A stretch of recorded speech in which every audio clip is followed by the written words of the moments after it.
Did you know that accepting help is not weak? It's actually empowering yourself. It's so necessary. If you can build support and leverage in your life and business, I'm telling you, it's gonna change the game for you. And I wanna do a video on this because it's so important for women to ask for help. Welcome back to The Empowered Woman with Alicia Sabacal. Today, Truth Mom, empowered women ask for help. So important. I think so many people are like, I got it. I think I've heard that so many times. No, I'm good. I'm guilty of doing that. My gosh, I just brought on a new admin that's going to help me out, and she's an agent, and she's like, oh, I can already see we're going to have a problem. You don't want to let things go. And I just started laughing, and I was thinking, oh my God, that's totally me. I need to let things go, right? And somewhere along the way, when we were growing up as little girls, or we saw our mothers doing this, we were taught that independence meant doing everything alone, carrying everything on our backs. And I really believed that. And I was like, I'll just do it. It's just easier if I do it. I'll just do it. It's just faster if I do it. And I think you just have to talk about the freedom you'll have and the power that comes along the way when you stop carrying everything yourself, releasing it, and start building a support network around you to serve you, to go better, faster, stronger. And I think AI is going to be really cute for people if you think about that. So the old story is why women struggle to ask for help. That's the old story. There's a cultural and personal conditioning of it, whether you want to admit it or not. We are all part of it, especially if you're an achiever like myself, or have any type of leadership role, or you're the oldest child, or you're a mom. You're doing so much and carrying it. And if I don't do it, ... it won't get done. Is that the story you tell yourself? It's old story. Perfectionism, which we all know is the lowest form of standard because it does not exist. Nothing perfect exists in this world. So if you're going for perfect, it's the lowest standard you can go after. Guilt, control, fear of being seen as weak, or you can't do it. These are all reasons why women don't like to ask for help or reach out or accept the help that's offered to them. Personal story is that for myself is probably a literal version of not getting help from leaving the car with all my bags and like hurting myself. Now Michael just comes and gets it. It's kind of nice. I mean, hey, can you grab the groceries? Hey, can you come help me with these bags? Even like in the airport, I see these poor women struggling to put their suitcases up, and they're tiny little women, and there's all these capable men that are huge around them that would be more than happy to help, but they've been conditioned to back off because as soon as they try to help a woman, they get snapped at, and I've seen that happen too. So it is so important to ask for help, ladies. If you're not asking for help, you got to ask yourself, what is going on inside of me that's not willing to accept? Remember that giving karma? We talked about giving and receiving karma.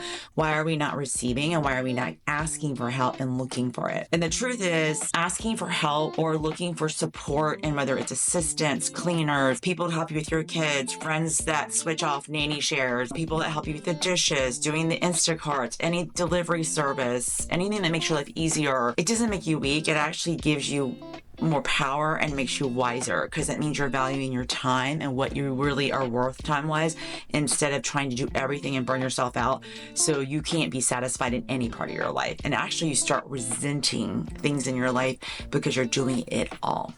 I don't know where we got that lesson from as women of you have to do it all. And whoever coined that phrase, or I can do it all, whatever. No, we want to X that out now. Please don't do it all, for the love of God. So don't do it all.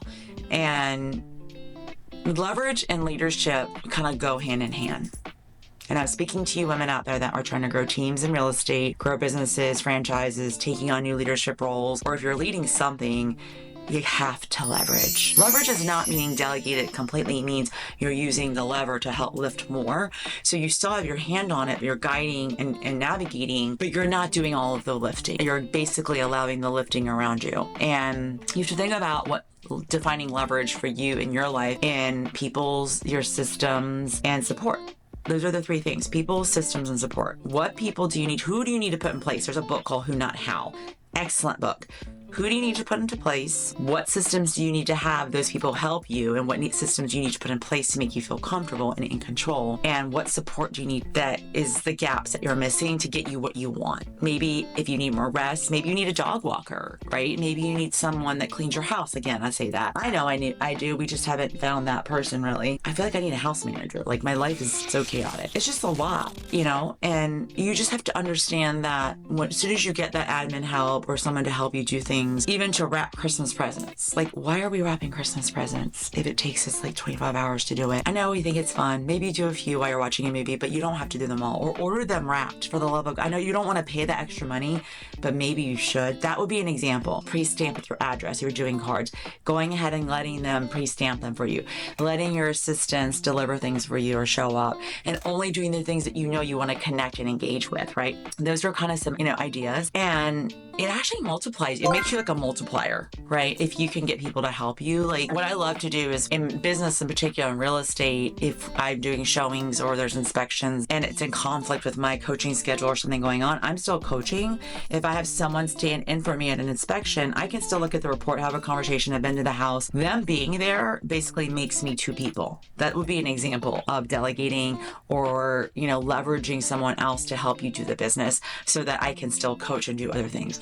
Or maybe I just want to hang out with my kids for the day and I don't want to break my middle of my day or I'm out of town. I still can serve a client and not be there in person. That is the golden ticket for you in business and in life, right?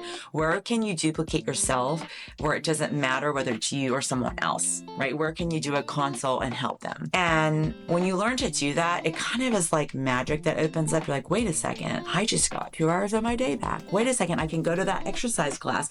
Wait a second, I don't have to cook dinner. I can actually come home and enjoy dinner with my family. I don't have to pick up and clean. All of those things are huge, especially if you're working and you're running a business and you have children and you're trying to do all the activities. Think about what needs to be let go of and give so you get back more. That would be the key. And I think people are missing the ticket. I think they think if they don't do it, they're not being a good parent. If they don't do it, they're not being a good person to their clients, or they're not being a good boss, or they're not there for every single meeting, for every single thing.